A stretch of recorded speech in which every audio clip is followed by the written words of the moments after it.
Hi guys! Welcome to my channel again. Gala na naman yung senyorita nyon. Joke lang. Andito po tayo ngayon sa 10,000 Roses. Ang ganda po talaga dito.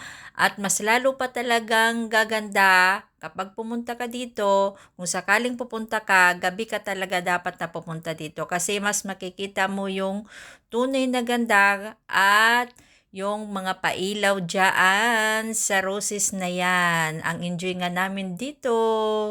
Ayan o, nakakatuwa talaga nga. Nakakagala tayo, nakakatanggal ng stress sa ating buhay, sa mga pangyayari ngayon. At sundan nyo lang po ako habang nanonood kayo at nang mag-enjoy rin kayo. At sana nga mag-enjoy po kayo. At ito nga tingnan nyo, pagmasdan nyo yung ganda ng araw. Ay, malapit po ito talaga sa dagat. At dito sa 10,000 Roses din, may malapit din po na restaurant. Kaya hindi ka mag-alala kung sakaling ikaw magugutom, may malapit na pwede nating kainan. Marami po kami dito ngayon na gumala, pumasyal, kasi ang iba galing sa Mindanao, yung iba din galing sa Samar.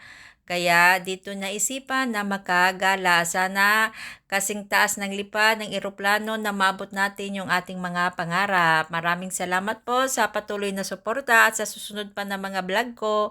At sana po tangkilikin po ninyo. Maraming salamat po and God bless us all.